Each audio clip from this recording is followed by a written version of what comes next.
Hi guys, thanks for joining me again for this week's bite-sized yoga. Today we're going to be working on mobility.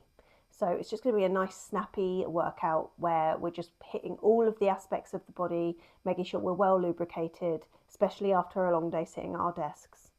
So we're going to get straight into it, coming onto our hands and knees. We're going to start with cat-cow.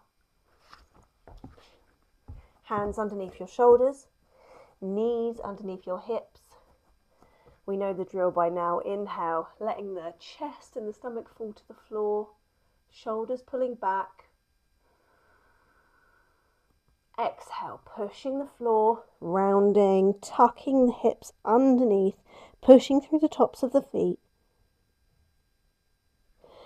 Inhale, cat, looking up towards the sky.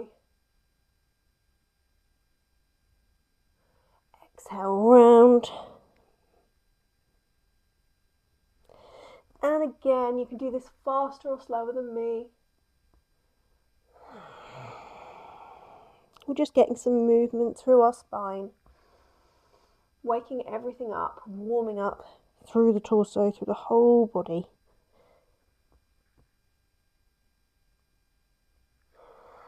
One more time. And exhale, push. And coming back to a neutral spine. We're going to work on mobilizing our wrists, which is a part of the body a lot of people miss when they're doing their mobility work. And it's really important, especially if you're at a keyboard for a lot of the day or using a mouse. So staying exactly as you are through your body, you're just going to start to do tiny circles, warming up through the wrists. You can go the other way, just trying to identify any areas of discomfort, any sticky areas, any tight areas, just swapping directions.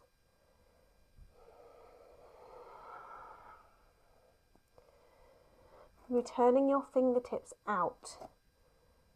So your fingers are now facing 9 and 3, and just repeating that. Identifying any areas that feel uncomfortable for you, any areas that need working on, pushing down through the pads of the thumb.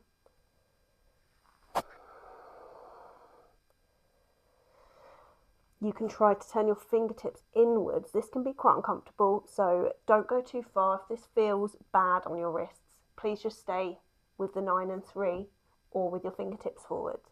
But if you want to try, just turning your wrists. You won't be able to do very big circles, but you can definitely do a little bit of movement.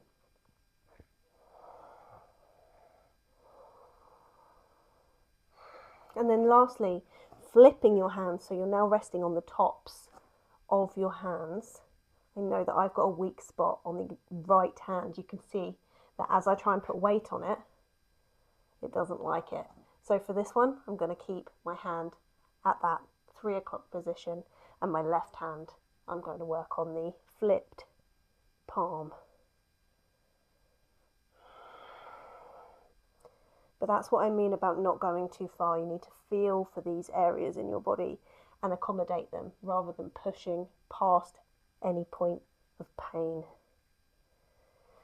And releasing, coming back to sit on your knees.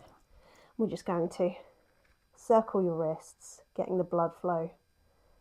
Going back to those areas, we've just been putting quite a lot of pressure through them. Lovely. And from here, we're going to go into a child's pose, wide, pushing yourself back. This time, trying to let your forehead rest to the floor. If you can't get down that far, please prop yourself up, get a block or a pillow. And we're going to bring our arms wide to the outsides of the mat. If you've got your forehead resting on the floor, what you're going to try and do is lift your right arm just a couple of centimetres off the floor and release. Now your left arm and release. So you're just working on the rotator cuff, on those shoulder blades. Do this in your own time, just one after the other. Breathing deeply.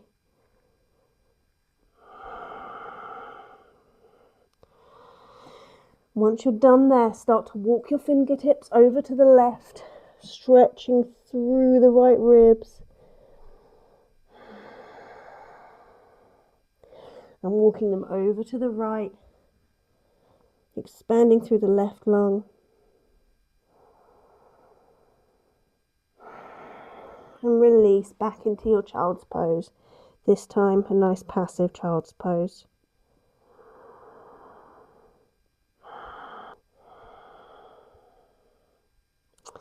Coming back onto your hands and knees, grab your blocks or books or whatever you have to hand that can prop you up. You can use under your hands to give you some more height. I'm going to come into a lunge position, so taking your left leg forward, staying on your right knee.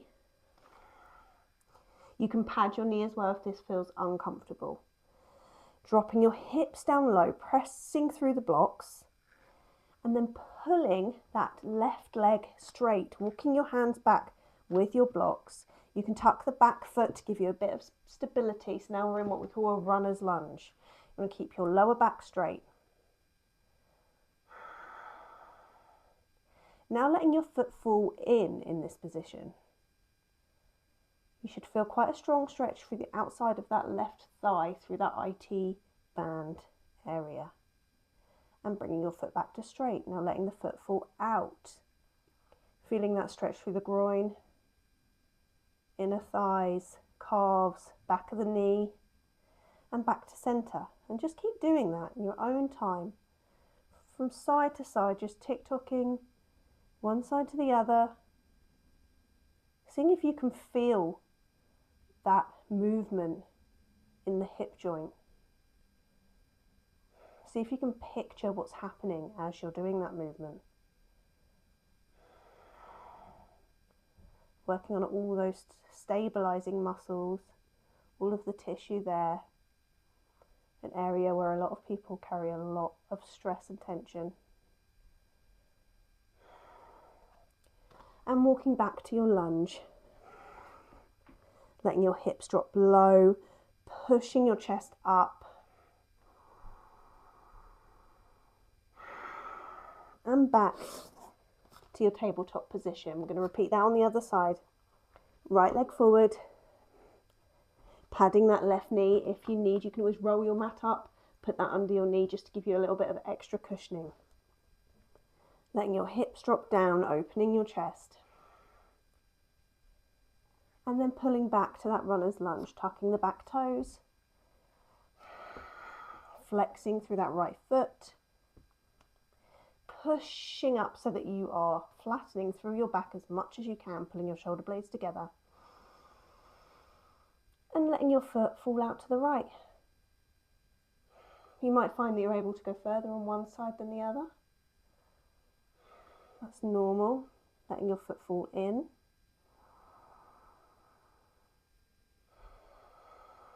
And out. And just being curious about the feeling. Are there any points that feel tighter than others? You'd maybe like to hold a little bit longer to work on.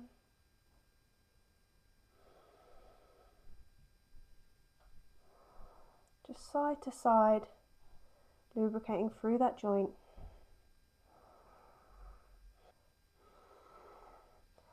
Coming back to your lunge.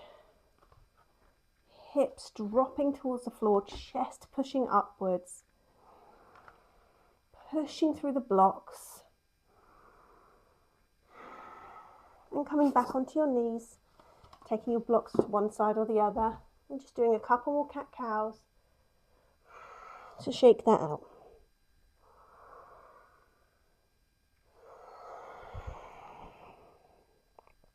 I'm going to come into a wide leg seated position, bringing our feet out. Not quite as wide as we can go. You don't want to be efforting too far. You don't want to cause any pain in your outer hips. So you want to come maybe to 90% of what you're comfortable doing. If you find you're rolling and rocking forward like this, prop yourself up on a block. That will help you tip your pelvis forward and keep your chest open. If you are on the floor and you're able to keep your back straight, you can sit here, flexing through the toes, or you can just start to walk fingertips forward, maybe rocking from side to side.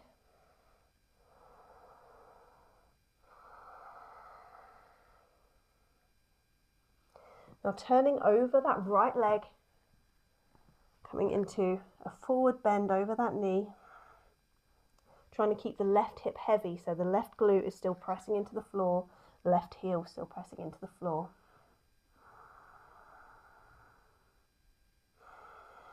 Walking through the center, over to the left.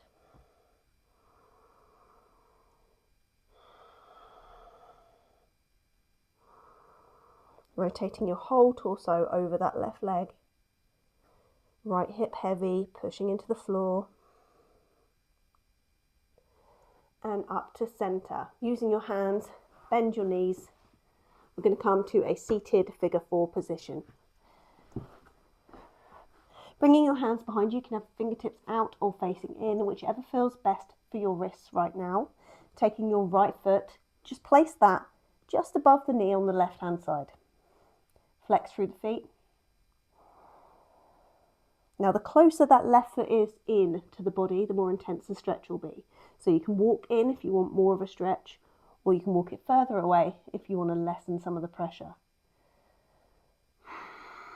Just rocking side to side, keeping that foot flexed to protect the knee on the right leg. If you've got your fingertips in and it feels fine that you could turn them round, maybe just turn them round. Just working on going through the whole chain of the body. Maybe have them facing out to the sides. Again, working on what we did before on all sides of the wrists. You can let your knees fall all the way over to the left.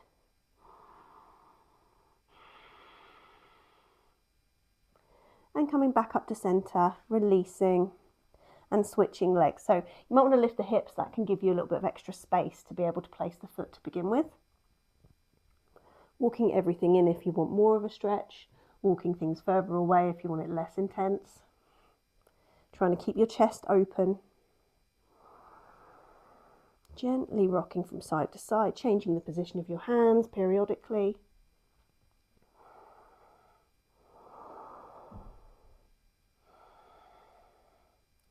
Letting your knee fall over to the right, pushing the knee away from your body.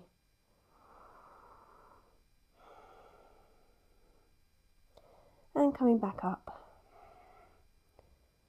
Release. Perfect. Coming to a nice comfortable seated position. And you're all done. Thank you so much for joining me again today. If you enjoyed this kind of movement, please like and subscribe. I drop a new class every Thursday. You can also visit my website where you can have a free posture assessment, which will show you the yoga moves that you need right now.